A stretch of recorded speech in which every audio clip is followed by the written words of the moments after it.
Na primeira semana nós falamos sobre contentamento. Quem estava aqui na primeira semana? E nós descobrimos que contentamento não é ter tudo a ponto de não sentir falta de nada, mas é justamente você não ter tudo e ainda assim não ter falta. Porque se Jesus é o meu pastor, então aquilo que eu não tenho é porque eu não preciso.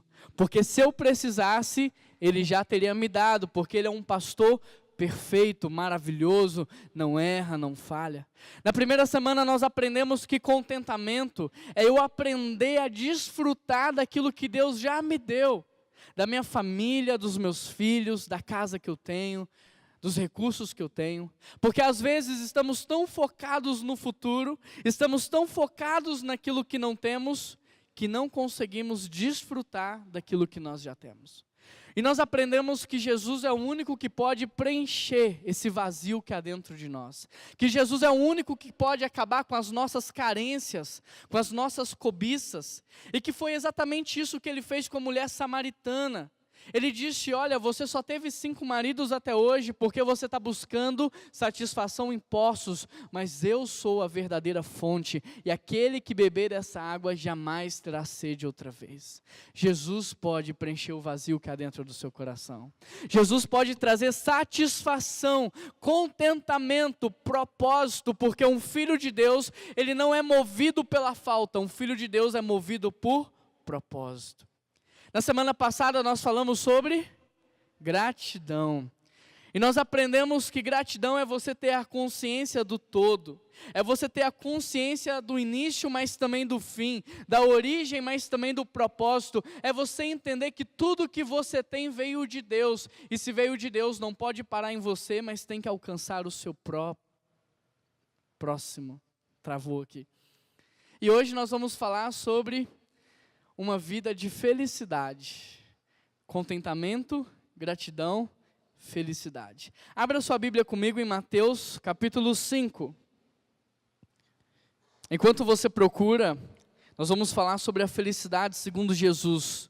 Porque todos os grandes filósofos, todas as grandes escolas filosóficas, todos os grandes mestres do passado, todos eles tinham uma proposta sobre a felicidade. Todos eles tinham um caminho para a felicidade. Todos eles tinham um entendimento do que significava a felicidade.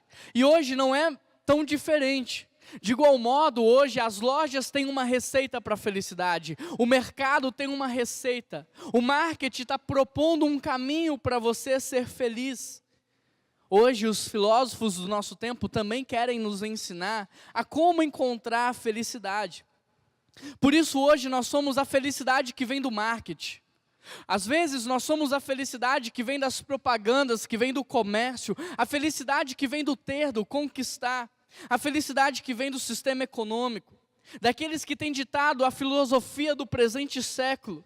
Porque em toda a história da humanidade, essa foi a grande questão: como ser feliz, como encontrar felicidade. E nós aprendemos que somos felizes não a partir do que vem de dentro, mas a partir do que vem de fora. E talvez você seja uma das pessoas que viva se perguntando: quando é que eu vou ser feliz? Quando é que eu vou encontrar a verdadeira felicidade? Quando é que eu vou conquistar essa felicidade para a minha vida? E talvez a sua pergunta acerca da felicidade esteja inteiramente ligada àquilo que você não tem, mas gostaria de ter. Aquilo que o mercado, a propaganda, o marketing está te oferecendo.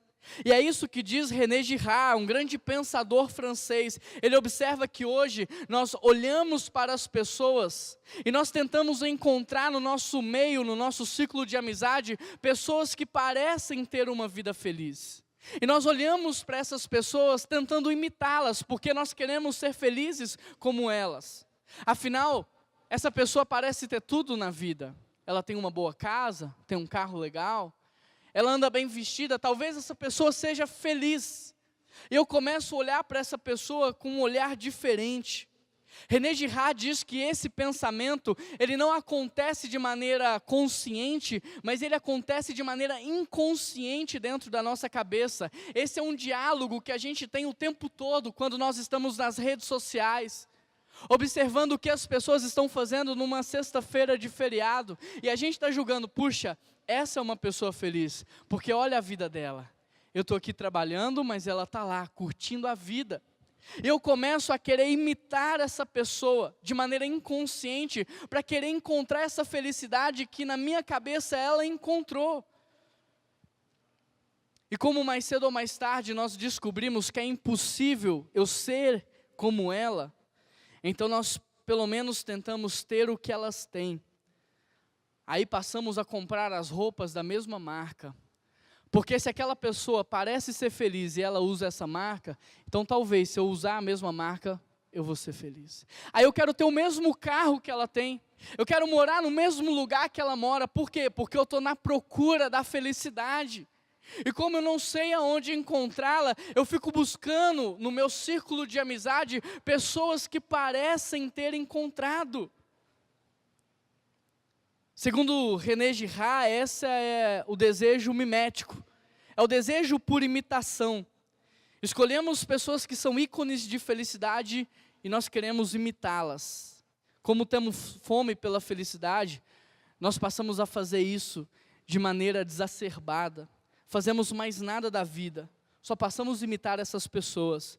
E é por isso que as redes sociais, até num certo ponto, ela é prejudicial. Porque às vezes você entra na rede social para comparar a sua vida com a vida de outras pessoas. E nessa comparação tentar descobrir se você tem uma vida boa ou não. Se você é feliz ou não. Mas querido, pensa comigo. Foi Lúcifer que pensou que felicidade era ter tudo. Essa é uma proposta do diabo. Que felicidade era estar acima de todos. Que felicidade era ter dinheiro, fama e poder. E por pensar assim, o diabo tem nos ensinado justamente isso. Que felicidade é você ter desejos, é você ter carências, mas você conseguir supri-las. Segundo o livro de Lúcifer, capítulo 66, versículo 66. Felizes serão se conseguirem satisfazer todos os desejos mais secretos do teu coração.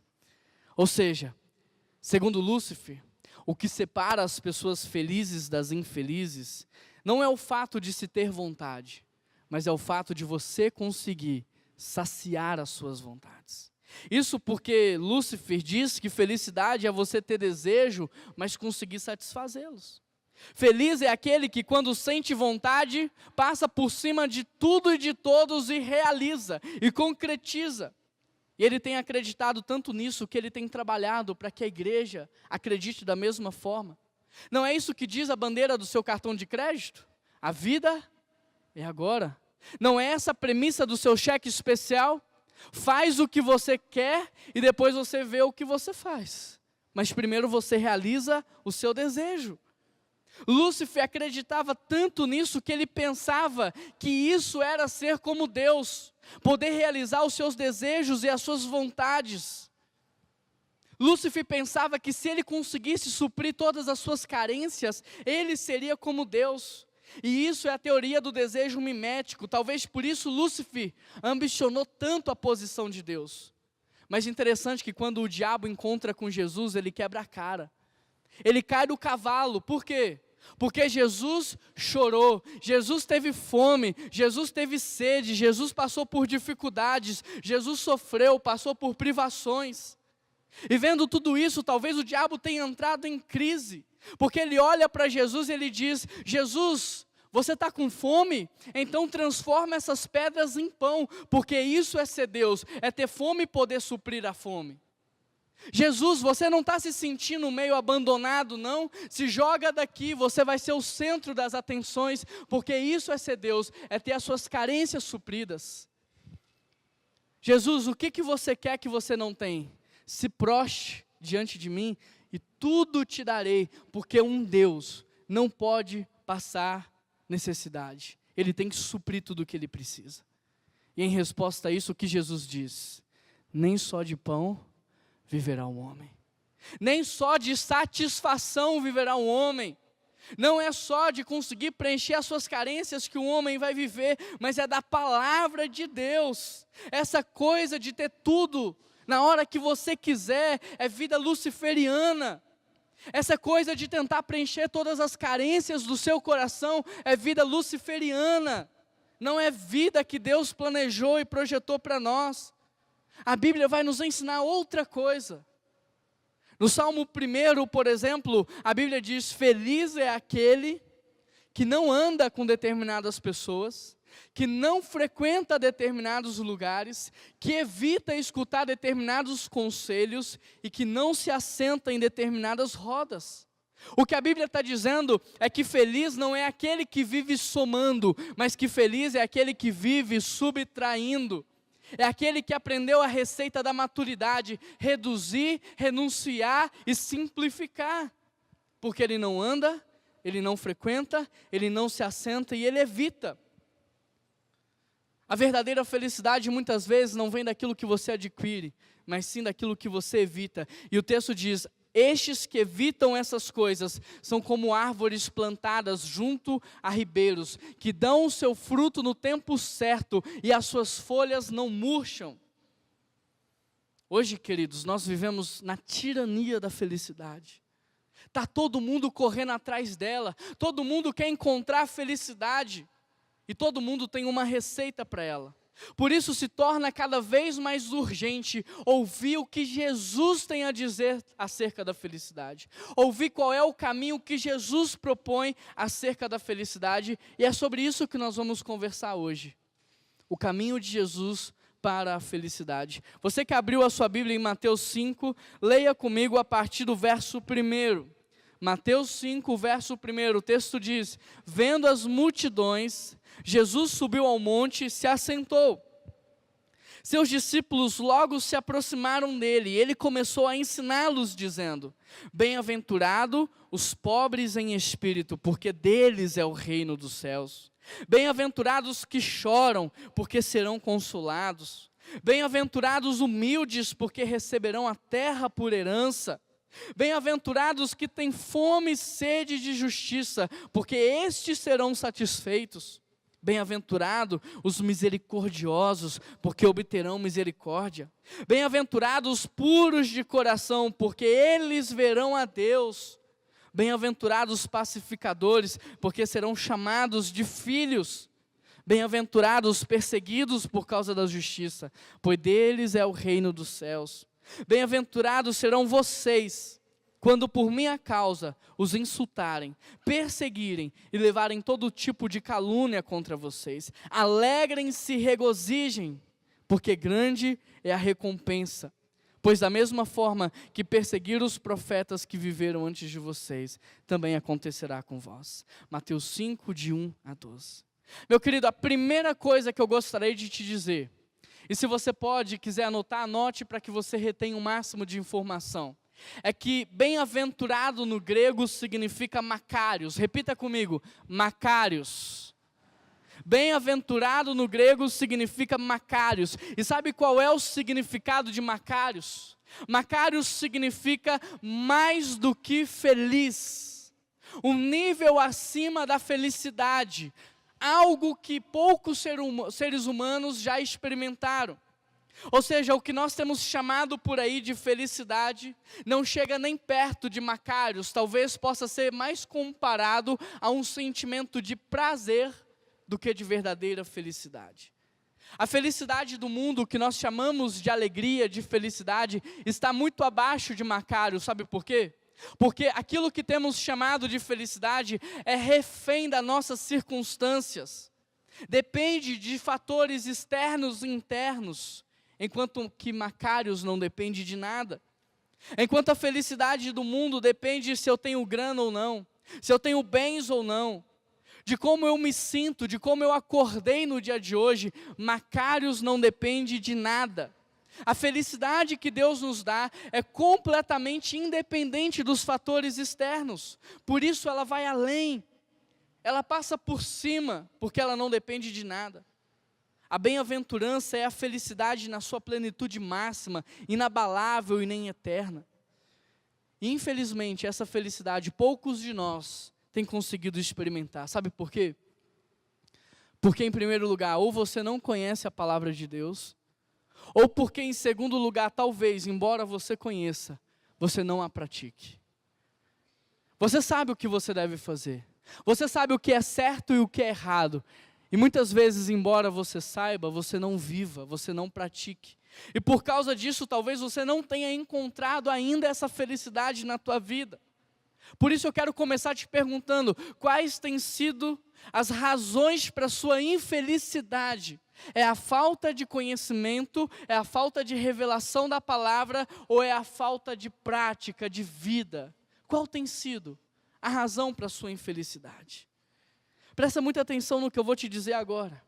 De acordo com muitos especialistas, esse texto de Mateus 5 contém a receita de Jesus para a verdadeira felicidade. E é muito interessante porque, se observarmos de maneira geral, nós veremos que a receita de Jesus, ela não se restringe a ações, mas muitas vezes a intenções, a motivações. O que Jesus vai nos ensinar aqui é a reagir a muitas coisas da vida da maneira correta, da maneira certa. E se conseguirmos reagir da maneira certa e correta, nós viveremos uma vida de felicidade. E o primeiro princípio que Jesus vai apontar aqui para a verdadeira felicidade, é que ele vai dizer assim, felizes são os pobres de espírito, porque deles é o reino dos céus. Querido, no princípio, pobre significava pobre mesmo, não tinha outro significado. Pobre era quase que um mendigo ali, que ele não tinha esforço, ou ele não tinha condições próprias para conquistar nada na vida. Só que gradualmente esses pobres que não tinham nada, começaram a desenvolver uma espécie de pobreza espiritual. Ou seja, porque eles não tinham condições, por mérito próprio, de conquistar nada, eles passaram a clamar e a depender de Deus. E é essa característica que nós temos que observar hoje. Quando o texto diz sobre pobreza espiritual, o que ela está dizendo é sobre dependência de Deus. É você se reconhecer como alguém que por mérito próprio não pode conquistar nada. É que alguém que, se Deus não soprar o Espírito, não levanta da cama. Como alguém que, se Deus tirar os talentos e os dons, não avança na vida. E porque você entende isso, você começa a desenvolver dependência de Deus. Você se prostra no seu banheiro, talvez quando você vai tomar banho, às 6 da manhã, e você fala assim: Pai, eu sei que eu só estou aqui hoje porque o Senhor me levantou. Eu sei, Pai, que eu só tenho essa vida que eu desfruto porque o Senhor me deu. Eu sei, Deus, que esse emprego que eu tenho é porque o Senhor me colocou lá. Porque se não fosse o Senhor, nem vivo eu estava. É você se prostrar espiritualmente dizendo: Pai, eu dependo de Ti. Eu dependo do Senhor para respirar. Eu dependo do Senhor para conversar, porque é o Senhor que me coloca nos lugares certos, é o Senhor que me conecta às pessoas, é o Senhor que abre portas para mim. Pobreza espiritual é quando eu paro de lutar com as minhas mãos. É quando eu paro de imprimir força. É quando eu vivo o Salmo 37 que diz: entrega o teu caminho ao Senhor, confia nele, o mais Ele fará. Querido, pobreza espiritual não tem a ver com pobreza de grana, não. Pobreza espiritual tem a ver com o teu espírito. É mesmo você tendo grana, você viver uma vida de dependência. É mesmo você tendo uma empresa, tendo uma boa condição financeira, um bom cargo, você falar: Deus, eu sei que tem tudo a ver com o Senhor, não tem nada a ver comigo, então, Pai, obrigado. Obrigado, Deus. Pobreza espiritual é você reconhecer que você não tem nada para retribuir a Deus. É você reconhecer que nada do que você faz pode pagar o que Ele fez por você. Não há dinheiro nesse mundo que é capaz de pagar a morte de Jesus Cristo. Não há dinheiro nesse mundo que é capaz de pagar o perdão, a liberdade que foi gerada naquela cruz. Isso é pobreza espiritual, é eu reconhecer que, embora eu tente, eu nunca possa retribuir. É graça, é misericórdia, e é por isso que eu vivo em completa dependência. Como diz Calvino, só aquele que a si mesmo reduzir a nada será pobre de espírito. Mas quantos de nós não nos achamos tão superiores, tão bem dotados de dons, talentos, habilidades? Quantos de nós não nos achamos capazes? Achamos que tudo que temos foi porque soubemos tomar decisões, fizemos o que era certo. Querido, que Deus tenha misericórdia da sua soberba. Que Deus tenha misericórdia da sua arrogância. Porque Ezequiel 28 diz que o orgulho precede a queda. Se você continuar vivendo com orgulho e arrogância, o seu fim vai ser trágico. Porque é a graça e a misericórdia de Deus que te acorda todos os dias. É Ele que tem feito tudo na tua vida. Por isso comece a se prostrar diante dEle, dizendo: Deus, obrigado. Que o Senhor continue a me ajudar, porque eu dependo de Ti. Nosso caminho é ao lado do publicano que fica do lado de Jesus, dizendo: Pai, tem misericórdia de mim. Deus tem misericórdia de mim. Querido, todas as vezes que você entrar nesse lugar cheio, ou pensando que você está cheio, você vai sair da mesma forma. Todas as vezes que você entrar aqui pensando que você não precisa, que a sua vida já é boa demais, que você já é santo demais, você vai sair daqui da mesma forma como você entrou. Mas todas as vezes que você entrar aqui vazio, clamando pela presença de Deus e pelo agir dEle na tua vida, você vai sair daqui transbordando, amém? Por isso, pobreza espiritual é completa dependência de Deus. Olha o que a Bíblia diz: felizes são os pobres de espírito, porque deles é o reino dos céus. Felizes são aqueles que dependem de mim, porque receberão mais do que podem imaginar. Quando você luta com as suas mãos, o resultado é um. Mas quando você depende de Deus, o resultado é completamente diferente. Glória a Deus, igreja. Amém. Deus é bom. O segundo princípio para a felicidade é: felizes são os que choram, porque eles serão consolados. Eu fiquei me perguntando, que tipo de choro é esse que produz felicidade? Porque a gente associou o choro à tristeza.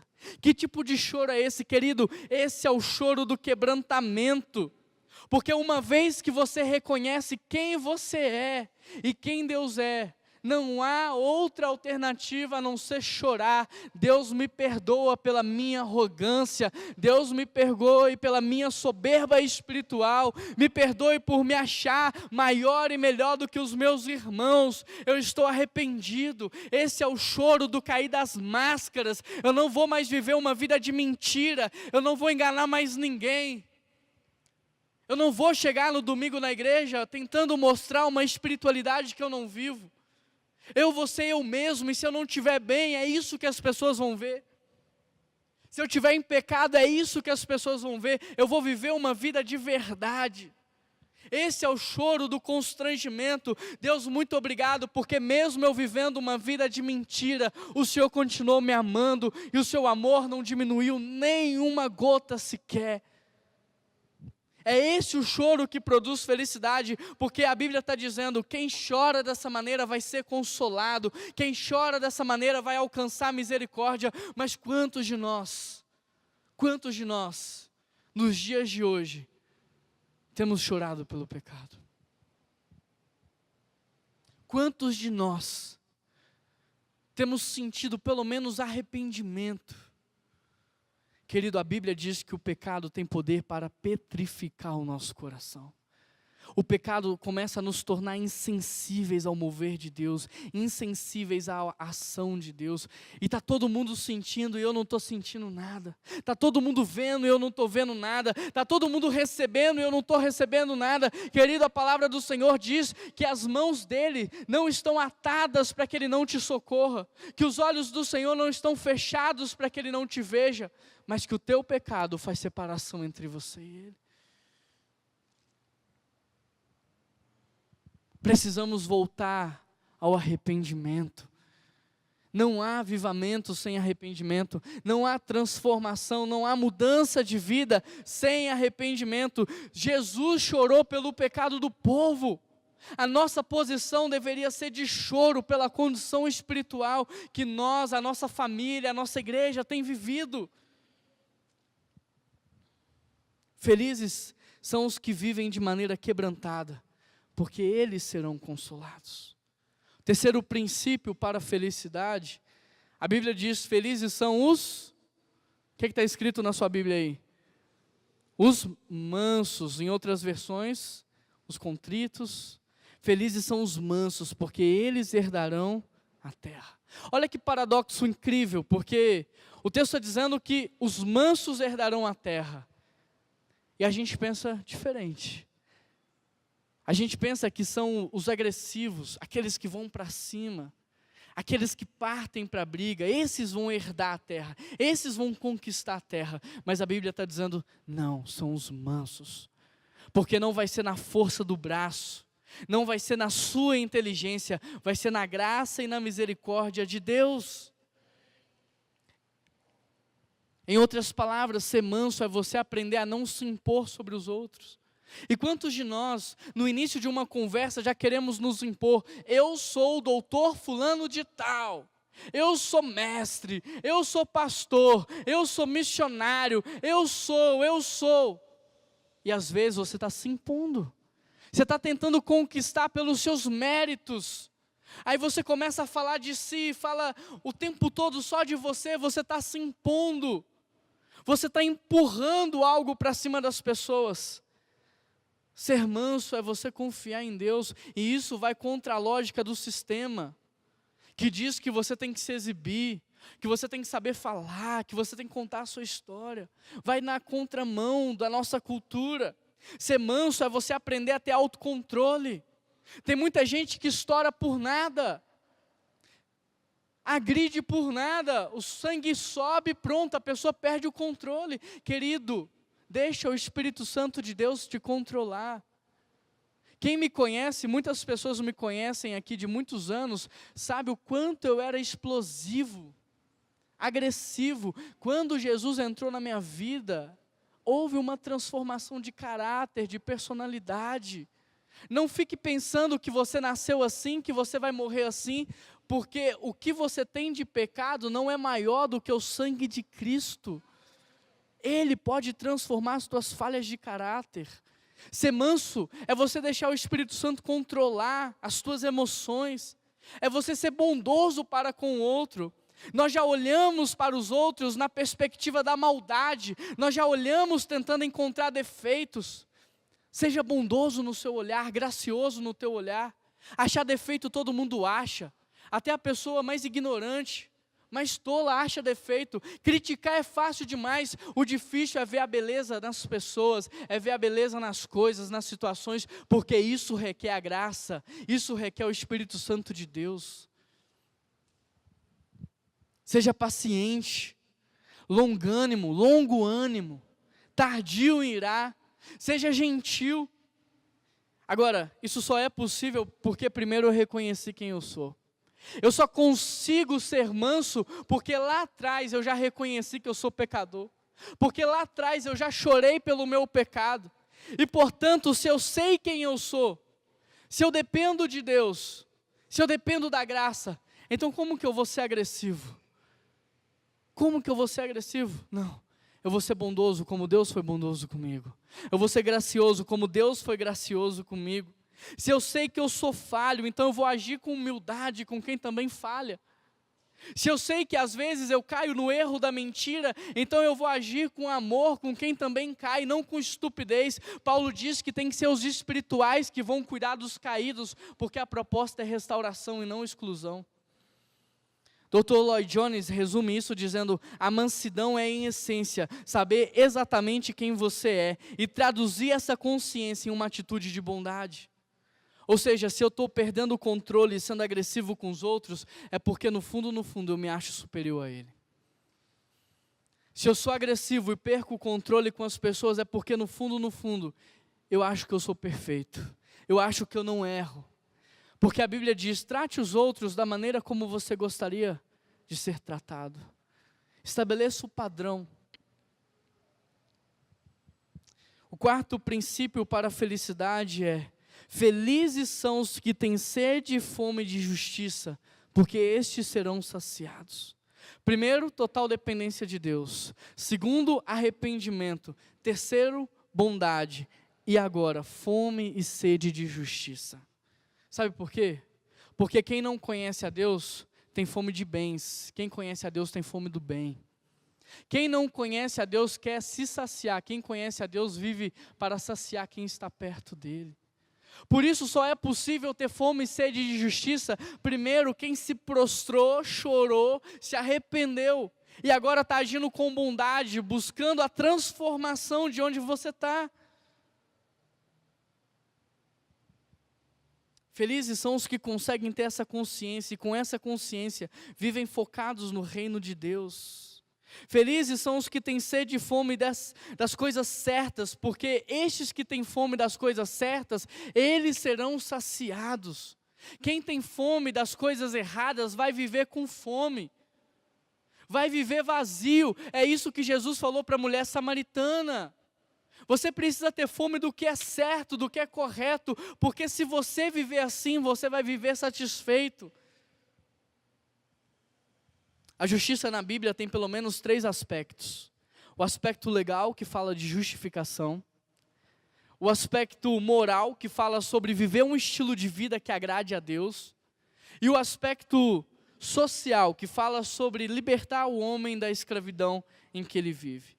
E Lutero resume isso dizendo que o cristão não deve viver se rastejando na vida, mas o cristão é aquele que vive correndo de um lado para o outro, tentando encontrar soluções para a sociedade, tentando repartir o que tem para gerar cura, tentando resolver o problema das pessoas, tentando levar vida, levar esperança, levar amor. Essa semana na nossa célula, teve uma moça que foi lá, acho que pela primeira vez, com 3 crianças, sozinha. E no final ela compartilhou com a Juliana, dizendo, olha, vocês não têm ideia do quanto eu precisava disso. E às vezes a gente fica com vergonha de convidar as pessoas. Às vezes a gente fica com vergonha de falar de Deus. E quando a gente fala, as pessoas dão um testemunho como esse. Nossa, vocês não sabem o quanto isso foi importante para mim. Isso era tudo o que eu mais precisava. Às vezes as pessoas nem sabem do que elas precisam. E às vezes você chega com Jesus e ela fala, era isso. É do tamanho do vazio que há dentro de mim. Isso está fazendo sentido para mim, isso está mudando a minha existência. O que a Bíblia está dizendo não é suficiente você viver chorando pelo teu pecado. Mais do que chorar, você tem que levantar e fazer alguma coisa. Mais do que orar, você tem que levantar e fazer alguma coisa. O 5º princípio para a felicidade: felizes são os misericordiosos, porque eles alcançarão misericórdia. Mais cedo na classe de integração nós falamos que tudo que a gente planta, a gente colhe. E o texto está dizendo, felizes são os misericordiosos, porque eles receberão misericórdia. Percebe, querido, que aqui nesse ponto há uma progressão de crescimento espiritual, há uma progressão de maturidade. A misericórdia só vem em 5º lugar, porque só será misericordioso aquele que primeiro entender que é pobre de espírito, que depende de Deus, e que depende tanto que é capaz de chorar, e agora já consolado pelo Espírito Santo, consegue agir com mansidão, com bondade, lutar por justiça, viver uma vida de misericórdia. Nada nos impulsiona mais a ser bondoso com os outros do que saber que Deus foi bondoso conosco. Nada nos impulsiona mais a ajudar o nosso próximo do que saber que Deus tem nos ajudado diariamente. Nada nos impulsiona mais a ser misericordioso com os outros do que saber do quanto que Deus é misericordioso com nós. Querido, nada do que a gente faz é capaz de diminuir uma gota do amor de Deus. A Bíblia diz que as misericórdias se renovam a cada manhã. Glória a Deus. Tem que glorificar, querido. Tem que glorificar. Uma palavra dessa. Deus, Ele renova a misericórdia dEle por você todas as manhãs. A gente tem que aplaudir, tem que agradecer e falar, Pai, obrigado, porque se não fosse isso, eu estava perdido. Só consegue ser gracioso quem entende a graça de Deus. Em 6º lugar, ou 6º princípio, felizes são, o que está escrito na sua Bíblia? Os limpos, os puros de coração, porque estes verão a Deus. Uau, que Deus!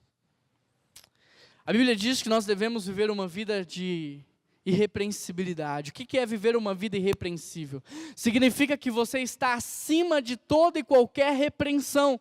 Ou seja, eu vivo de tal maneira que ninguém pode chamar minha atenção por nada, porque eu estou correto em tudo que eu faço. Mas antes que você se sinta culpado, deixa eu te explicar algo. Viver uma vida de irrepreensibilidade não significa que você não vai errar, porque você vai. Ser irrepreensível significa que todas as vezes que você errar, imediatamente você vai corrigir o seu erro. Você não vai esperar o sol se pôr, você não vai esperar o dia do amanhã, imediatamente você vai corrigir o seu erro. E porque você corrigiu o seu erro, você está acima da repreensão. Então, se eu machuquei alguém, se eu feri alguém, eu não vou esperar o sol se pôr. Eu não vou esperar o dia do amanhã. Hoje mesmo, eu vou procurar essa pessoa. Eu vou falar, perdão. Eu não queria ter falado aquilo. Eu não queria ter agido daquela forma. Me perdoa. Eu te amo. Eu gosto de você. Você é importante para mim. É a gente aprender a corrigir os nossos erros, a se arrepender do que a gente faz, a viver de maneira quebrantada e sensível ao mover do Espírito, porque é Ele que traz arrependimento ao nosso coração. Significa que se você não tem vivido arrependimento diariamente na tua vida, é porque o teu coração já está petrificado e você está distante de Deus. Porque quem traz o arrependimento, quem nos convence do pecado é o Espírito. E se você não está sendo convencido dos teus erros diariamente, a todos os momentos, é porque o teu coração já está duro que nem uma pedra. E agora você tem que clamar, Deus, quebranta meu coração. Quebranta meu coração. Eu quero que ele esteja sensível àquilo que o Senhor está fazendo. Davi sabia tanto que isso era uma verdade absoluta que ele orou, cria em mim, ó Deus, um coração puro e renova dentro de mim um espírito inabalável. Jesus falou para os fariseus, vocês se preocupam com o exterior, mas não se atentam para o interior. E assim somos nós. Cuidamos da nossa imagem, cuidamos da nossa roupa, da nossa vestimenta, mas não cuidamos do nosso coração. Querido, sabe o que destruiu Sansão? O que destruiu Sansão foram as suas próprias potencialidades.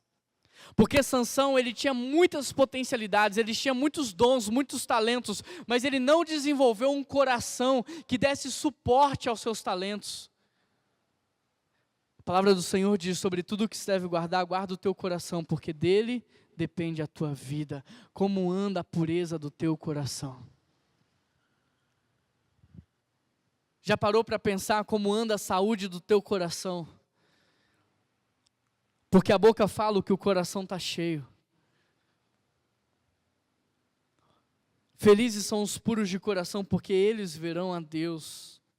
Pureza de coração, se você não percebeu, é uma consequência dos pontos anteriores, porque agora não há mais mentira, não há mais falsidade, não há mais vida de aparência, não há mais vida dupla. Tudo foi tratado diante de Deus. Eu já me arrependi, eu já chorei, eu já confessei, eu já corrigi. Então agora eu vivo com um coração limpo. O sétimo princípio para a felicidade é: felizes são os pacificadores, porque estes serão chamados filhos de Deus. É lindo ver a transição de limpos de coração para pacificadores, sabe por quê? Porque a maior causa das brigas no nosso meio é consequência de um coração em crise, de um coração em guerra. Um coração em guerra leva a guerra por onde passa. Um coração em crise leva a crise por onde passa. Um coração que não está em paz gera confusão por onde passa. Mas um coração puro, um coração limpo, um coração quebrantado, por onde passa vai gerando transformação, vai pacificando as relações, vai abençoando o nome de Cristo, vai trazendo alegria, vai trazendo contentamento. É lindo ver essa transição, porque coração limpo e puro geram ambientes de paz. Um crente que sabe quem de fato é, que chora pelo seu pecado, que age com bondade, mansidão, que tem sede de justiça, tem um coração puro. E ele não fará outra coisa na vida, a não ser levar paz por onde passa. Querido, quem quebra relações é o diabo, Deus só restaura. Quem tem usado a tua vida? A quem você realmente tem servido? Pensa na tua casa. Você é aquele que fomenta as confusões ou você é aquele que pacifica as relações? Você é aquele que gosta de ver o circo pegar fogo ou você é aquele que apazigua? Você é aquele que leva guerra por onde passa ou você é aquele que leva paz? Quem é que está dentro de você? Seu coração está transbordando do quê?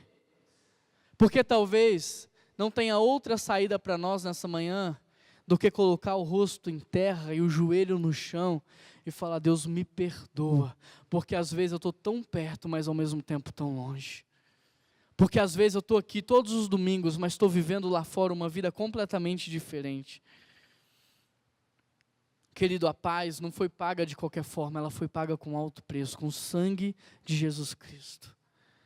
Não pense você que vai ser fácil promover a paz. Nós vamos ter que pagar um alto preço para manter a paz, mas vale a pena. A Bíblia está dizendo: felizes serão os pacificadores, vale a pena. O oitavo princípio é: felizes são os perseguidos por causa da justiça, porque deles é o reino de Deus. Presta atenção nessa chave que eu vou liberar sobre a sua vida. Luz acesa atrai insetos. A árvore frutífera toma pedrada. Cristão que vive o evangelho é perseguido, não é uma opção, é natural. E isso cabe uma reflexão. Se você não está sendo perseguido no seu ambiente de trabalho, se você não está sendo perseguido por onde você passa, há algo de errado com a vida que você está levando. Porque da mesma forma que uma luz acesa atrai insetos, uma árvore frutífera toma pedrada, um cristão de verdade é perseguido. Mas há uma outra reflexão que nós devemos fazer.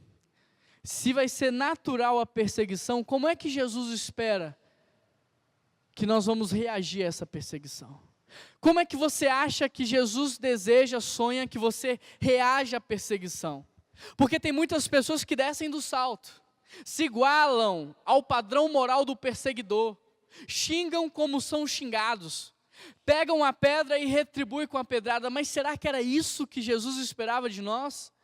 Não, ele está dizendo: felizes são os perseguidos pelo meu nome. Como é que Jesus esperava? Querido, até o padrão da natureza pode nos ensinar, sabe por quê? Porque a luz ela se apaga quando chega inseto nela? Não, ela permanece acesa, liberando sobre eles o calor que eles precisam. A árvore devolve a pedrada com pedrada? Não, ela entrega o fruto. Como é que você acha que você deve reagir à perseguição? Continuar liberando sobre as pessoas o melhor que há dentro de você, e o melhor é Jesus. Caminhando a segunda milha, dando outro rosto, outra face, amando, sem esperar receber nada em troca. Você deve se alegrar quando você for perseguido, porque a Bíblia diz: grande será a recompensa. Aleluia! Glória a Deus! Vocês estão vivos aí? Está tudo bem? Grande será a recompensa. Querido, por causa de Cristo nós podemos até perder tudo nessa vida, mas nós herdaremos o reino lá no céu. A recompensa será grande, é isso que o texto está dizendo. Quero chamar a banda aqui na frente, nós já estamos encerrando. Presta atenção no que eu vou te dizer agora, isso é muito importante. Eu vou fechar a nossa linha de raciocínio.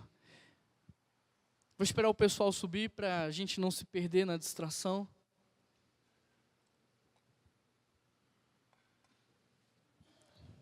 Presta atenção nisso, por favor. Quando Jesus fala de felicidade, lembra que nós começamos a mensagem dizendo que há muitos filósofos do nosso tempo, o marketing propondo um caminho para a felicidade, e que o importante era entender o que Jesus tinha a dizer? Então presta atenção. Jesus, quando fala de felicidade, Ele não está falando de prazer, Ele não está falando de sentimentos momentâneos ou passageiros.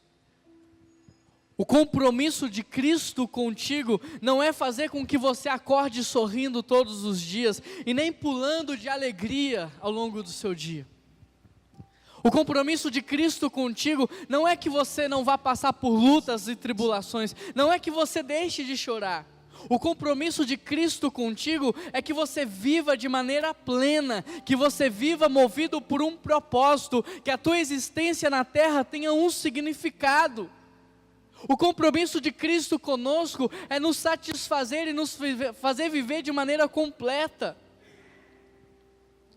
Como alguém que não tem que lidar todos os dias com as suas carências, com as suas cobiças. Sabe quem é que tem compromisso com o seu prazer nessa vida?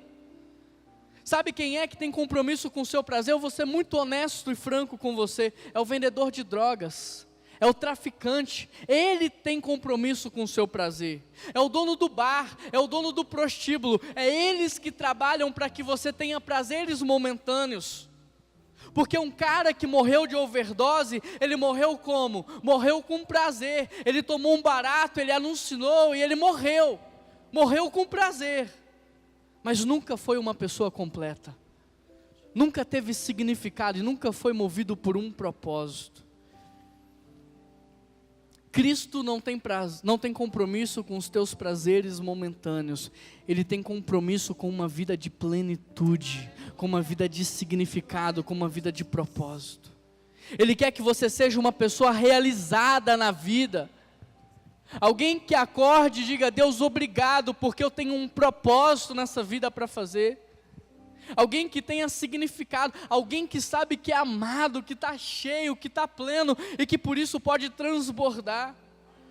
É isso que Jesus está dizendo: felizes são os pobres de espírito, os que choram, os mansos, os que têm sede e fome de justiça, os pacificadores, os puros, os misericordiosos e os perseguidos. Quando Jesus traz essa lista, atenção, Ele não está declarando o estado de espírito dessas pessoas no tempo presente.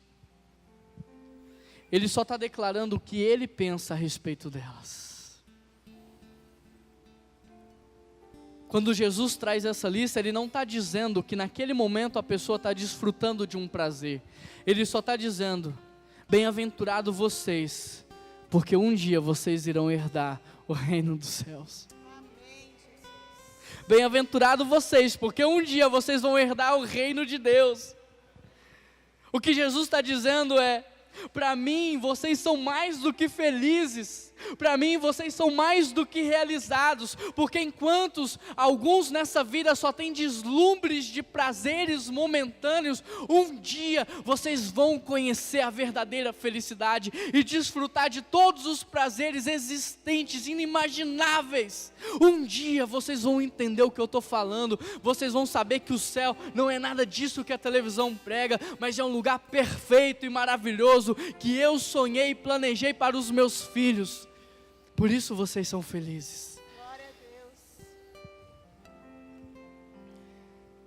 E o versículo 12 termina dizendo: alegrem-se e exultem, alegrem-se e exultem, alegrem-se e exultem, alegrem-se e exultem, porque a recompensa será grande.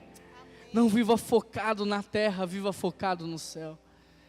Não fique olhando para os prazeres momentâneos da vida, olha para o que Jesus está preparando para você. E Ele disse assim: olha, eu estou indo, mas quando estiver pronto, eu vou voltar para buscar a minha igreja. Glória a Deus. Eu vou buscar a minha família, eu vou buscar a minha noiva. Querido, nesse exato momento, Ele está preparando o melhor lugar para mim, para você. E é por isso que eu posso viver feliz, mesmo passando por dificuldades, porque eu sei que um dia o choro vai acabar e o sorriso nunca mais vai sair do meu rosto. Amém? Quero convidar você a se colocar de pé, glorifique aí o nome de Deus e vamos cantar junto essa última canção.